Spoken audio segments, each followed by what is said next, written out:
ನಮಸ್ಕಾರ ಗೆಳೆಯರಿ, stock market Kannada ಚಾನಲ್ಗೆ ಸ್ವಾಗತ ಸುಸ್ವಾಗತ. ಗೆಳೆಯರಿ, ನಿಮ್ಗೆಲ್ರಿಗೂ ಈಗಾಗಲೇ ಕೋವಿಡ್ಗೆ ಸಂಬಂಧಪಟ್ಟಂತೆ ಹೊಸ ಅಪ್ಡೇಟ್ಸ್ ಗೊತ್ತಿದೆ. ಲಾಸ್ಟ್ 3-4 ಡೇಸಲ್ಲಿ ನಮ್ಮ ದೇಶದಲ್ಲಿ ಸ್ವಲ್ಪ ಕೇಸಸ್ ಜಾಸ್ತಿ ಆಗ್ತಾ ಇದ್ದಾವೆ. ಹಾಗಾಗಿ ಮತ್ತೊಮ್ಮೆ ಕೋವಿಡ್ ನ್ಯೂಸ್ ಮುನ್ನೆಲೆಗೆ ಬರ್ತಾ ಇದೆ. ಇಂಥ ಸಮಯದಲ್ಲಿ ಆಸ್ ಎ ಇನ್ವೆಸ್ಟರ್ಸ್ ನಾವು ಯಾವ ಷೇರುಗಳನ್ನು ಸ್ಟಡಿ ಮಾಡಬೇಕು ಅನ್ನೋದನ್ನು ನಾವು ಈ ವಿಡಿಯೋದಲ್ಲಿ ತಿಳ್ಕೊಳ್ಳೋಂಥ ಪ್ರಯತ್ನ ಮಾಡೋಣ. ತುಂಬ ಜನ ಈಗಾಗಲೇ ಕಮೆಂಟ್ ಸೆಕ್ಷನಲ್ಲಿ ಪ್ರಶ್ನೆ ಮಾಡಿದ್ದೀರಿ, ಕೋವಿಡ್ ಜಾಸ್ತಿ ಆಗ್ತಾ ಇದೆ, ಇದರಿಂದ ಯಾವ ಷೇರುಗಳಿಗೆ ಬೆನಿಫಿಟ್ ಆಗ್ಬೋದು ಅದನ್ನು ತಿಳಿಸ್ಕೊಡಿ ಅಂತ. ಹಾಗಾಗಿ ನಾನು ಈ ವಿಡಿಯೋನ ನಿಮ್ಮ ಮುಂದೆ ತರ್ತಾ ಇದ್ದೀನಿ. ಖಂಡಿತ ಕೋವಿಡ್-19 ಮತ್ತೊಮ್ಮೆ ಜಾಸ್ತಿ ಆಗೋದು ಒಳ್ಳೆ ನ್ಯೂಸ್ ಅಲ್ಲ, ಆದರೆ ಏನು ಮಾಡೋಕ್ಕಾಗಲ್ಲ. ಇದು ನಮ್ಮ ಕೈಲಂತೂ ಇಲ್ಲ ತಡೆಯೋಕೆ. ಸಾಧ್ಯವಾದಷ್ಟು ಮುಂಜಾಗ್ರತಾ ಕ್ರಮಗಳನ್ನು ನಾವು ಫಾಲೋ ಮಾಡಬೇಕು ಅಷ್ಟೇ. ಸೊ ನೋಡೋಣ ಯಾವ ಷೇರುಗಳಿಗೆ ಬೆನಿಫಿಟ್ ಆಗ್ಬೋದು ಇನ್ ಕೇಸ್ ಇದೇ ರೀತಿಯಲ್ಲಿ ಕೇಸಸ್ ಜಾಸ್ತಿ ಆದರೆ ಅಂತ ತಿಳ್ಕೊಳ್ಳೋಂಥ ಪ್ರಯತ್ನ ಮಾಡೋಣ ಈ ವಿಡಿಯೋದಲ್ಲಿ. ಮೊದಲಿಗೆ ಡಿಸ್ಕ್ಲೇಮರ್ ಕೊಡ್ಲಿಕ್ಕೆ ಇಷ್ಟಪಡ್ತೀನಿ. ಇಲ್ಲಿ ಕವರ್ ಮಾಡ್ತಿರೋಂಥ ಯಾವುದೇ ಸ್ಟಾಕನ್ನು ಕೂಡ ರೆಕಮೆಂಡ್ ಮಾಡ್ತಿಲ್ಲ. ನೀವು ಫರ್ದರ್ ಸ್ಟಡಿ ಮಾಡಿ ಡಿಸಿಷನ್ ತಗೊಳ್ಬೋದು. ಆಸ್ ಎ ಎಜುಕೇಷನಲ್ ಪರ್ಪಸ್ ನಾನು ಈ ವಿಡಿಯೋನ ನಿಮ್ಮ ಮುಂದೆ ತರ್ತೀನಿ. ಗೆಳೆಯರೆ, ಮೊದಲಿಗೆ ಹೆಡ್ಲೈನ್ಸ್ಗಳನ್ನು ನೋಡ್ತಾ ಹೋದರೆ, ಸೊ ನೀವು ಇಲ್ಲಿ ನೋಡ್ಬೋದು, India reports 752 new Covid cases, more than double of ಎಸ್ಟರ್ಡೇಸ್. ಮತ್ತೆ ನಿನ್ನೆ ಬಂದಂಥ ನ್ಯೂಸ್ ಇದು. 6 deaths reported as COVID cases rise to 2669, Kerala tops list. ತುಂಬಾ ದಿನದ ನಂತರ ಮತ್ತೊಮ್ಮೆ ಇದರ ಅಬ್ಬರ ಶುರುವಾಗಿದೆ ಅಂತ ಹೇಳ್ಬೋದು. ಆಸ್ ಆಫ್ ನೌ ಅಂತ ದೊಡ್ಡ ಸಮಸ್ಯೆ ಇಲ್ಲ ಅಂತ ಹೇಳ್ತಿದ್ದಾರೆ, ಬಟ್ ಸ್ಟಿಲ್ ನೋಡ್ಬೋದು ಡೆತ್ಸ್ ಕೂಡ ಆಗ್ತಾ ಇದೆ. ಇದನ್ನ ನೋಡಿದಾಗ ಒಂದು ಕನ್ಸರ್ನಿಂಗ್ ಪಾಯಿಂಟ್ ಅಂತಾನೆ ಅಂದ್ಕೊಳ್ಬೋದು. ನೋಡೋಣ ಮುಂದಿನ ದಿನಗಳಲ್ಲಿ ಯಾವ ರೀತಿ ನ್ಯೂಸ್ಗಳು ಬರುತ್ತೆ ಅಂತ. ಈಗ ನಾವು ಯಾವ ಸ್ಟಾಕ್ಗಳನ್ನ ಫೋಕಸ್ ಮಾಡಬೇಕು ಅದರ ಬಗ್ಗೆ ಬರೋಣ. ಗೆಳೆಯರೆ, ತುಂಬಾ ಜನ ಥಿಂಕ್ ಮಾಡೋದು ಅಂತಂದ್ರೆ, ಎಸ್ಪೆಷಲಿ ಕೋವಿಡ್-19 ಕೇಸಸ್ ಜಾಸ್ತಿ ಆಗ್ತಿದೆ ಅಂದ ತಕ್ಷಣ ವ್ಯಾಕ್ಸಿನ್ ಕಂಪನಿಗಳಿಗೆ ಬೆನಿಫಿಟ್ ಆಗ್ಬೋದು. ಸೊ ನಾವು ವ್ಯಾಕ್ಸಿನ್ ಸ್ಟಾಕ್ಗಳನ್ನ ಫೈಂಡ್ ಮಾಡಿ ಇನ್ವೆಸ್ಟ್ ಮಾಡಿದ್ರೆ ಲಾಭ ಆಗ್ಬೋದು ಅಂತ. ಹೌದು, ಸ್ವಲ್ಪ ಬೆನಿಫಿಟ್ ಆಗ್ಬೋದು. ಆದರೆ ಇಲ್ಲಿ ಒಂದು ತಿಳ್ಕೊಳ್ಬೇಕಾಗಿರುವಂತ ಇಂಪಾರ್ಟೆಂಟ್ ಪಾಯಿಂಟ್ ಅಂತಂದ್ರೆ, vaccine 1 time or 2 times use ಮಾಡುವಂಥದ್ದು. ಇದರಿಂದ ಕಂಪನಿಗಳಿಗೆ ಬೆನಿಫಿಟ್ ಆಗುತ್ತೆ, ಅದರಲ್ಲಿ ಡೌಟೇ ಇಲ್ಲ. ಆದರೆ 1 ಅಥವಾ 2 ಟೈಮ್ ನಿಮ್ಗೆ ಗೊತ್ತಿದೆ, ಫಸ್ಟ್ ಡೋಸ್, ಸೆಕೆಂಡ್ ಡೋಸ್, ಅದಾದ ನಂತರ ಇನ್ನ ಆ ವ್ಯಕ್ತಿ ಅದನ್ನ ಬಳಸೋದಿಲ್ಲ. ಆದರೆ ಪದೇ ಪದೇ ಬಳಸುವಂಥದ್ದು ಯಾವುದು? ಟೆಸ್ಟಿಂಗ್. ಸ್ವಲ್ಪ ಕೆಮ್ಮು ನೆಗಡಿ ಆಗಿದೆ ಅಂದ್ರೆ ಟೆಸ್ಟಿಂಗ್ ಮಾಡ್ತಾರೆ, ಟ್ರಾವೆಲಿಂಗ್ ಮಾಡಿದ್ರೆ ಟೆಸ್ಟಿಂಗ್ ಮಾಡ್ತಾರೆ. ಸೊ ಒಬ್ಬನೇ ವ್ಯಕ್ತಿ ಪದೇ ಪದೇ ಟೆಸ್ಟಿಂಗ್ ಮಾಡಿಸ್ಕೊಳ್ಬಹುದು ಅಂತ ಅವಕಾಶಗಳಿದ್ದೇ ಇರುತ್ತೆ, ಬಿಕಾಸ್ ಆಫ್ ವೇರಿಯಸ್ ರೀಸನ್ಸ್. ಹಾಗಾಗಿ ಟೆಸ್ಟಿಂಗ್ ಕಂಪನೀಸ್ಗೆ ಈ ವ್ಯಾಕ್ಸಿನ್ ಕಂಪನೀಸ್ಗಿಂತೂ ಜಾಸ್ತಿ ಲಾಭ ಆಗುತ್ತೆ. ಟೆಸ್ಟಿಂಗ್ಗೆ ಲಿಮಿಟೇ ಇಲ್ಲ, ಎಷ್ಟು ಬೇಕಾದ್ರೂ ಆಗ್ಬೋದು. ಆದರೆ ವ್ಯಾಕ್ಸಿನ್ಗೆ ಖಂಡಿತ 2 ಡೋಸ್ ಮ್ಯಾಕ್ಸಿಮಮ್, ಅಥವಾ ಇನ್ನೂ ಒಂದು ಅಂದ್ಕೊಂಡ್ರು 3 dose.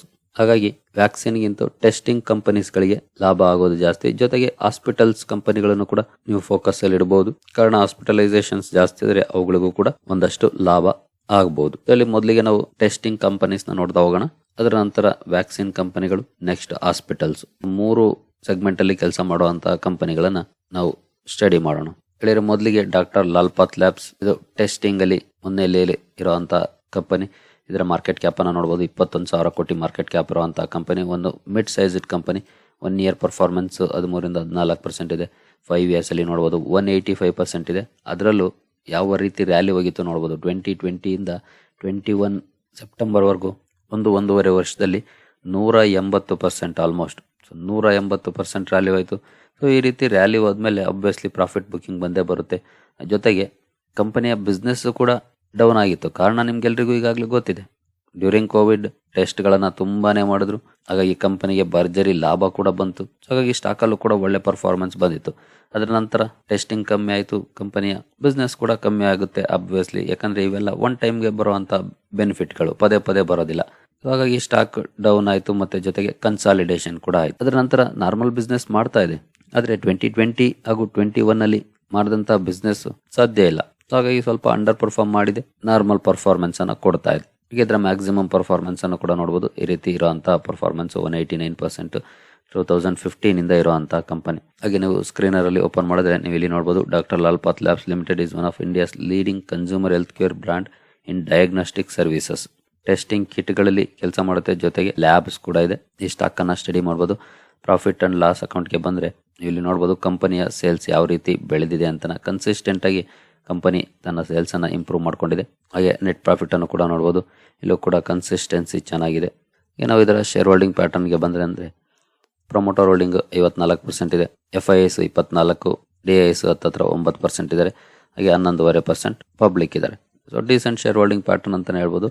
Doctor Lal path labs ಅನ್ನ ಸ್ಟಡಿ ಮಾಡಬಹುದು. 21 ಅಲ್ಲಿ ಭರ್ಜರಿ ಪರ್ಫಾರ್ಮೆನ್ಸ್ ಅನ್ನ ಕೊಟ್ಟಂತಹ ಕಂಪನಿ. ಇಲ್ಲಿವರೆಗೂ ಸ್ವಲ್ಪ ಅಂಡರ್ ಪರ್ಫಾರ್ಮ್ ಮಾಡಿದೆ, ಬಟ್ ಫಂಡಮೆಂಟಲ್ಸ್ ಅಲ್ಲಿ ಏನು ಬದಲಾವಣೆ ಏನಾಗಿಲ್ಲ. ಆಫ್ಟರ್ ಮಲ್ಟಿಬ್ಯಾಗರ್ ರ್ಯಾಲಿ ನಂತರ ಸ್ವಲ್ಪ ಕನ್ಸಾಲಿಡೇಟ್ ಆಗಿದೆ ಅಷ್ಟೇ. ಜೊತೆಗೆ ಈಗ ಏನಾದರೂ ಕೇಸಸ್ ಅಗೇನ್ ಜಾಸ್ತಿ ಆಗೋಕೆ ಶುರುವಾದ್ರೆ ಖಂಡಿತ ಇದಕ್ಕಂತೂ ಲಾಭ ಇದ್ದೇ ಇದೆ, ಒಳ್ಳೆ ಪರ್ಫಾರ್ಮೆನ್ಸ್ ಕೂಡ ಬರ್ಬೋದು. ಹಾಗೆ ಇನ್ ಕೇಸ್ 5 days ಪರ್ಫಾರ್ಮೆನ್ಸ್ ಅನ್ನು ನೋಡಿದ್ರೆ ನೋಡ್ಬೋದು, ಒಂದು ರ್ಯಾಲಿ ಬಂದಿತ್ತು ಮೊನ್ನೆ ಕೋವಿಡ್ ನ್ಯೂಸ್ ಬಂದಾಗ. ಸೊ ಸ್ಟಡಿ ಮಾಡ್ಬೋದು ಡಾಕ್ಟರ್ ಲಾಲ್ ಪಾತನ್ನ. ಹಾಗೆ ನೆಕ್ಸ್ಟ್ ಆಗಿ ಬರೋದಾದ್ರೆ ಥೈರೋಕೇರ್ ಟೆಕ್ನಾಲಜೀಸ್. ಥೈರೋಕೇರ್ ಅಂದ ತಕ್ಷಣ ಬೇರೆ ಅಂದ್ಕೋಬಹುದು, ಅಥವಾ ಟೆಕ್ನಾಲಜೀಸ್ ಇದೆ ಅಂತ ತಕ್ಷಣ ಯಾವುದೋ ಟೆಕ್ ಕಂಪನಿ ಅಂತ ಅಂದ್ಕೊಳ್ಬಹುದು. ಆದರೆ ಇದು ಟೆಕ್ ಕಂಪನಿ ಅಲ್ಲ. ಅಗೇನ್ ಇದು ಒಂದು ಡಯಾಗ್ನೋಸ್ಟಿಕ್ ಸರ್ವಿಸಸ್ ಅನ್ನ ಪ್ರೊವೈಡ್ ಮಾಡುವಂತಹ ಕಂಪನಿ. 3500 ಕೋಟಿ ಮಾರ್ಕೆಟ್ ಕ್ಯಾಪ್ ಇರುವಂತಹ ಕಂಪನಿ. ಹಾಗೆ ಲಾಸ್ಟ್ 5 days ಚಾರ್ಟ್ ಅನ್ನ ನೋಡಿದ್ರೆ ನೋಡ್ಬೋದು 8% ರ್ಯಾಲಿ ಹೋಗಿದೆ 5 days ಅಲ್ಲಿ. ಅಂದ್ರೆ ನ್ಯೂಸ್ ಬಂದ ತಕ್ಷಣ ಈಗಾಗಲೇ ಕೆಲವರು ಪೊಸಿಷನ್ಸ್ ಅನ್ನ ತಗೊಂಡಿದ್ದಾರೆ ಅಂತಾನೆ ಅರ್ಥ ಈ ರೀತಿ ರ್ಯಾಲಿಯನ್ನು ನೋಡಿದ್ರೆ. ಹಾಗೆ 1 year ಅಲ್ಲಿ ಪರ್ಫಾರ್ಮೆನ್ಸ್ ಅನ್ನು ನೋಡಿದ್ರೆ 8% ಇದೆ ನೋಡ್ಬೋದು. ಹಾಗೆ 5 years ಅಲ್ಲಿ ಸೇಮ್ ಇಲ್ಲೂ ಕೂಡ 25%.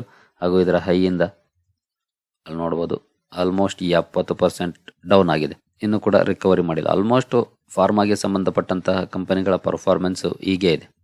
ಕೆಲವು ಕಡೆ ಮಾತ್ರ ಒಳ್ಳೆ ಪರ್ಫಾರ್ಮೆನ್ಸ್ ಕಂಡು ಬಂದಿರೋದು ಲಾಸ್ಟ್ ಇಯರ್ಸ್ ಅಲ್ಲಿ ತುಂಬಾನೇ ಅಂಡರ್ ಪರ್ಫಾರ್ಮ್ ಮಾಡಿದೆ. ಇದು ಕೂಡ ಅದೇ ರೀತಿ ಪರ್ಫಾರ್ಮೆನ್ಸ್ ಅನ್ನು ಕೊಟ್ಟಿದೆ. ಮ್ಯಾಕ್ಸಿಮಮ್ ಪರ್ಫಾರ್ಮೆನ್ಸ್ ಅನ್ನು ನೋಡಬಹುದು ಯಾವ ರೀತಿ ಇದೆ ಅಂತ. 2016ರಿಂದ 7.5%. ಸೊ ಎಲ್ಲಿ ಶುರುವಾಗಿತ್ತೋ ಅಲ್ಲೇ ಇದೆ. ಮಧ್ಯೆ ಮಾತ್ರ 2020ಯಲ್ಲಿ ಒಳ್ಳೆ ರ್ಯಾಲಿ ಕಂಡು ಬಂದಿತ್ತು, ರಾಕೆಟ್ ರೀತಿ ರ್ಯಾಲಿ. ಅದರ ನಂತರ ಡೌನ್ ಕೂಡ ಆಗಿದೆ. ಇಲ್ಲೇ ನೋಡಬಹುದು ಥೈರೋಕೇರ್ tech engaged in the business of healthcare industry and involved in providing quality diagnostic services at affordable cost to patients, laboratories and hospitals in India. So ಈ ಸೆಗ್ಮೆಂಟ್ ಅಲ್ಲಿ ಕೆಲಸ ಮಾಡುವಂತಹ ಕಂಪನಿ ಪ್ರಾಫಿಟ್ ಅಂಡ್ ಲಾಸ್ ಅಕೌಂಟ್ಗೆ ಬಂದ್ರೆ sales ಚೆನ್ನಾಗಿದೆ. ಇಲ್ಲೇನು ಯಾವುದೇ ರೀತಿಯ ಡೌನ್ ಫಾಲ್ ಏನಿಲ್ಲ. 2023ನಲ್ಲಿ ಸ್ವಲ್ಪ ಅಂಡರ್ ಪರ್ಫಾರ್ಮ್ ಮಾಡಿದೆ, 562 ಇಂದ 486 ಬಂದಿದೆ. ಈಗ ಸ್ವಲ್ಪ ರಿಕವರಿ ಮೋಡ್ಗೂ ಕೂಡ ಬಂದಿದೆ. ಹಾಗೆ ನೆಟ್ ಪ್ರಾಫಿಟ್ ಅಲ್ಲಿ ಬರೋದಾದ್ರೆ ಸೊ ಇಲ್ಲೂ ಕೂಡ ಒಳ್ಳೆ ಪರ್ಫಾರ್ಮೆನ್ಸ್ ಇದೆ. ಲಾಸ್ಟ್ ಇಯರ್ ಸ್ವಲ್ಪ ಡೌನ್ ಆಗಿದೆ. ಶೇರ್ ಹೋಲ್ಡಿಂಗ್ ಪ್ಯಾಟರ್ನ್ ಗೆ ಬಂದ್ರೆ ಪ್ರೊಮೋಟರ್ ಹೋಲ್ಡಿಂಗ್ 71% ಇದೆ, FIS 3%, DIS 13% ಇದ್ದಾರೆ, ಪಬ್ಲಿಕ್ 12% ಇದ್ದಾರೆ. ಸೊ ಇದು ಕೂಡ ಡಿಸೆಂಟ್ ಶೇರ್ ಹೋಲ್ಡಿಂಗ್ ಪ್ಯಾಟರ್ನ್ ಅಂತಾನೆ ಹೇಳ್ಬೋದು. ಥೈರೋಕೇರ್ ಅನ್ನು ಕೂಡ ಸ್ಟಡಿ ಮಾಡಬಹುದು. ಇದು ಕೂಡ ಒಂದು ಟೆಸ್ಟಿಂಗ್ ಸೆಗ್ಮೆಂಟ್ ಅಲ್ಲಿ ಕೆಲಸ ಮಾಡುವಂತಹ ಕಂಪನಿ. ಇದಕ್ಕೂ ಕೂಡ ಒಂದಲ್ಲ ಒಂದು ರೀತಿಯಲ್ಲಿ ಬೆನಿಫಿಟ್ ಸಿಗಬಹುದು. ಹಾಗೆ next Metropolis health care. Same ಇದು ಕೂಡ ಅಗೇನ್ ಇನ್ನೊಂದು ಟೆಸ್ಟಿಂಗ್ ಕಂಪನಿ. ಇದರ ಮಾರ್ಕೆಟ್ ಕ್ಯಾಪ್ ಅನ್ನು ನೋಡಬಹುದು, 8700 ಕೋಟಿ ಮಾರ್ಕೆಟ್ ಕ್ಯಾಪ್ ಇರುವಂತಹ ಕಂಪನಿ. 1 year ಅಲ್ಲಿ ಚೆನ್ನಾಗಿದೆ ಪರ್ಫಾರ್ಮೆನ್ಸ್. ಇದರಲ್ಲಿ ಬೇರೆ 2 ಸ್ಟಾಕ್ಗಳಿಗೆ ಹೋಲಿಸಿದ್ರೆ ಇಲ್ಲಿ ಒಳ್ಳೆ ಪರ್ಫಾರ್ಮೆನ್ಸ್ ಇದೆ, 31%. 5 years ಅಲ್ಲಿ 76%. ಸೇಮ್ ಇದರ ಕತೆ ಕೂಡ ನೋಡಬಹುದು. ಯಾಕಂದ್ರೆ 2021 ಇವುಗಳಿಗೆಲ್ಲ ಭರ್ಜರಿ ಇಯರ್. ಹಾಗಾಗಿ ಒಳ್ಳೆ ಪರ್ಫಾರ್ಮೆನ್ಸ್ ಅನ್ನ ಕೊಟ್ಟಿದ್ವು. ಅದರ ನಂತರ ನೋಡಬಹುದು 64% ಡೌನ್ ಆಗಿದೆ. ಈಗ ಮತ್ತೊಮ್ಮೆ ಅವಕಾಶ ಬರ್ತಾ ಇದೆ. ನೋಡೋಣ ಎಷ್ಟರ ಮಟ್ಟಿಗೆ ಈ ನ್ಯೂಸ್ ಇಂಪ್ಯಾಕ್ಟ್ ಮಾಡುತ್ತೆ ಸ್ಟಾಕ್ಗಳ ಮೇಲೆ ಅಂತ. ಮ್ಯಾಕ್ಸಿಮಮ್ ಪರ್ಫಾರ್ಮೆನ್ಸ್ ಕೂಡ ಸೇಮ್ ಇದೆ. 2019ರಿಂದ ಇರುವಂತಹ ಕಂಪನಿ ಇಲ್ಲಿವರೆಗೂ 76% ರಿಟರ್ನ್ಸ್ ಅನ್ನು ಕೊಟ್ಟಿದೆ. ಸೊ ಇದರ ಸರ್ವಿಸಸ್ ಅನ್ನು ಕೂಡ ನೋಡಬಹುದು. Leading Indian diagnostic companies. The company owns A chain of diagnostic centres across India, south Asia, Africa and middle East. ಈ ಪ್ರಾಫಿಟ್ ಅಂಡ್ ಲಾಸ್ ಅಕೌಂಟ್ಗೆ ಬಂದ್ರೆ ಸೊ ಇಲ್ಲಿ ನೋಡಬಹುದು ಕಂಪನಿಯ ಬಿಸ್ನೆಸ್ ಚೆನ್ನಾಗಿದೆ, ಕನ್ಸಿಸ್ಟೆಂಟ್ ಆಗಿ ಮೂವ್ ಆಗ್ತಿದೆ. 2023 ಸ್ವಲ್ಪ ಡೌನ್ ಪರ್ಫಾರ್ಮೆನ್ಸ್ ಅನ್ನು ಕೊಟ್ಟಿದೆ. ಹಾಗೆ ನೆಟ್ ಪ್ರಾಫಿಟ್ ಅನ್ನು ಕೂಡ ನೋಡಬಹುದು, ಸೇಮ್ ಅದೇ ರೀತಿಯ ಪರ್ಫಾರ್ಮೆನ್ಸ್. ಅಗೇನ್ 2023ನಲ್ಲಿ ಸ್ವಲ್ಪ ಡೌನ್ ಪರ್ಫಾರ್ಮೆನ್ಸ್. ಶೇರ್ ಹೋಲ್ಡಿಂಗ್ ಪ್ಯಾಟರ್ನ್ಗೆ ಬಂದ್ರೆ ಅರೌಂಡ್ 50% ಹೋಲ್ಡಿಂಗ್ ಪ್ರಮೋಟರ್ಸ್ ಹತ್ರ ಇದೆ, FIS 24% ಇದ್ದಾರೆ, DIS 17% ಹತ್ರ ಇದ್ದಾರೆ, ಪಬ್ಲಿಕ್ 9% ಇದ್ದಾರೆ. ಸೊ ಇದು ಕೂಡ ಡಿಸೆಂಟ್ ಶೇರ್ ಹೋಲ್ಡಿಂಗ್ ಪ್ಯಾಟರ್ನ್ ಅಂತಾನೆ ಹೇಳ್ಬೋದು. ಮೆಟ್ರೋಪಾಲಿಸ್ ಅನ್ನು ಕೂಡ ನೀವು ಸ್ಟಡಿ ಮಾಡಬಹುದು. ಈ 3 ಟೆಸ್ಟಿಂಗ್ಗೆ ಸಂಬಂಧಪಟ್ಟಂತಹ ಕಂಪನಿಗಳು. ನೆಕ್ಸ್ಟ್ ವ್ಯಾಕ್ಸಿನ್ಗೆ ಸಂಬಂಧಪಟ್ಟಂತಹ ಕಂಪನಿಗಳಿಗೆ ಬರೋಣ.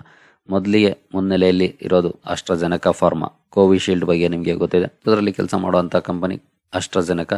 ನೋಡಬಹುದು ಶುಕ್ರವಾರದ ಸೆಷನ್ ಅಲ್ಲಿ 14% ರ್ಯಾಲಿ ಈ ಸ್ಟಾಕ್ ಅಲ್ಲಿ ಕಂಡು ಬಂದಿದೆ. ಬಿಕಾಸ್ ಅದೇ ರೀಸನ್ಗೆ. ಹಾಗೆ ಅದು 3000 ಕೋಟಿ ಮಾರ್ಕೆಟ್ ಕ್ಯಾಪ್ ಇರುವಂತಹ ಕಂಪನಿ. 5 days ಪರ್ಫಾರ್ಮೆನ್ಸ್ ಅನ್ನು ನೋಡಿದ್ರೆ 16% ರ್ಯಾಲಿ ಈಗಾಗಲೇ ಕಂಡು ಬಂದಿದೆ 5 days ಅಲ್ಲಿ. ಹಾಗೆ 1 year ಪರ್ಫಾರ್ಮೆನ್ಸ್ 63% ಇದೆ. 5 years ಅಲ್ಲಿ ನೋಡಬಹುದು 267%. ಸೇಮ್ ಅಗೇನ್ ಇಲ್ಲೂ ಕೂಡ ನೋಡಬಹುದು ಯಾವ ರೀತಿ ಡೌನ್ ಪರ್ಫಾರ್ಮೆನ್ಸ್ ಅನ್ನು ಕೊಟ್ಟಿದ್ದೇವೆ ಅಂತ.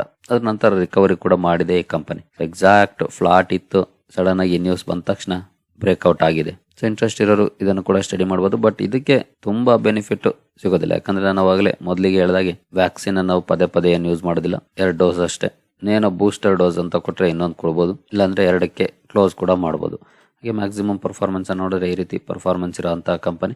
ಇಂಟ್ರೆಸ್ಟ್ ಇರೋರು ಇದನ್ನು ಕೂಡ ಸ್ಟಡಿ ಮಾಡಬಹುದು. ನೆಕ್ಸ್ಟ್ ಕಂಪನಿಗೆ ಬರೋದಾದ್ರೆ ಫೈಸರ್. ಇದು ನಮ್ಮಲ್ಲಂತೂ ಇಲ್ಲ, ಹಾಗಾಗಿನೇ ಇಲ್ಲೇನು ರಿಪ್ಲೈ ಬಂದಿಲ್ಲ, ರೆಸ್ಪಾನ್ಸ್ ಬಂದಿಲ್ಲ ಶುಕ್ರವಾರದ ಸೆಷನ್ ಅಲ್ಲಿ. ಯಾಕಂದ್ರೆ ನಮ್ಮ ಸರ್ಕಾರ ಇದಕ್ಕೆ ಓಕೆನೇ ಮಾಡಲಿಲ್ಲ. ಸೊ ಕೋವಿಶೀಲ್ಡ್ ಅಂಡ್ ಕೋವ್ಯಾಕ್ಸಿನ್ ಇತ್ತು. ಕೋವ್ಯಾಕ್ಸಿನ್ ಕಂಪನಿ ಲಿಸ್ಟೆಡ್ ಅಲ್ಲ. ಸೊ ಹಾಗಾಗಿ ನಾವು ಅದನ್ನ ನೋಡೋಕ್ಕಾಗಲ್ಲ. ಇದರ ಮಾರ್ಕೆಟ್ ಕ್ಯಾಪ್ ಅನ್ನು ನೋಡಬಹುದು, 19,000 ಕೋಟಿ ಮಾರ್ಕೆಟ್ ಕ್ಯಾಪ್ ಇರುವಂತಹ ಕಂಪನಿ. ಬೇರೆ ಕಡೆ ಕೇಸಸ್ ಜಾಸ್ತಿ ಆಗಿಲ್ಲ ಸದ್ಯದ ಮಟ್ಟಿಗೆ. ಇದು ಅಮೆರಿಕನ್ ಕಂಪನಿ. 5 days ಅಲ್ಲೂ ಕೂಡ ನೋಡಬಹುದು ಫ್ಲಾಟ್ ಇದೆ. 1 year ಅಲ್ಲಿ ನೆಗೆಟಿವ್ ಇದೆ ಇನ್ನು ಕಂಪನಿಯಲ್ಲಿ. ಹಾಗೆ 5 years ಅಲ್ಲಿ ಅಗೇನ್ ನೋಡಬಹುದು ಸೇಮ್ ಯಾವ ರೀತಿ ಡೌನ್ ಫಾಲ್ ಇಲ್ಲೂ ಕೂಡ ಅಂತ. ಸೊ ಆಲ್ಮೋಸ್ಟ್ ಎಲ್ಲ ಕಂಪನಿಗಳು ಕೂಡ ಇದೇ ರೀತಿ ಪರ್ಫಾರ್ಮೆನ್ಸ್ ಅನ್ನು ಕೊಟ್ಟಿದ್ದಾವೆ. ಮ್ಯಾಕ್ಸಿಮಮ್ ಪರ್ಫಾರ್ಮೆನ್ಸ್ ಅನ್ನು ನೋಡಿದ್ರೆ ಚೆನ್ನಾಗೇ ಇದೆ. ಸೊ ಹೊರಗಡೆ ಕೇಸಸ್ ಜಾಸ್ತಿ ಆದ್ರೆ ಖಂಡಿತ ಈ ಕಂಪನಿಯನ್ನು ಕೂಡ ನೀವು ಫೋಕಸ್ ಮಾಡಬಹುದು. ಬಟ್ ಇಂಡಿಯಾದಲ್ಲಿ ಇದನ್ನ ಬಳಸ್ತಾ ಇಲ್ಲ, ಹಾಗಾಗಿ ನಮ್ಗೇನು ಯೂಸ್ ಇಲ್ಲ ಇಂಡಿಯಾದಲ್ಲಿ ಕೇಸಸ್ ಜಾಸ್ತಿ ಆದ್ರೆ.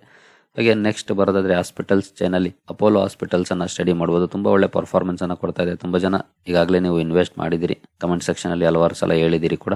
79,000 ಕೋಟಿ ಮಾರ್ಕೆಟ್ ಕ್ಯಾಪ್ ಇರುವಂತಹ ಕಂಪನಿ. ಲಾಸ್ಟ್ 1 ಇಯರ್ ಪರ್ಫಾರ್ಮೆನ್ಸ್ ಚೆನ್ನಾಗಿದೆ, 18%. 5 ಇಯರ್ಸ್ ಅಲ್ಲಿ 346%. ಹಾಗೆ ಮ್ಯಾಕ್ಸಿಮಮ್ ಪರ್ಫಾರ್ಮೆನ್ಸ್ ಕೂಡ ನೋಡಬಹುದು, ಚೆನ್ನಾಗಿದೆ. ಸೊ ಇದನ್ನು ಕೂಡ ಸ್ಟಡಿ ಮಾಡಬಹುದು.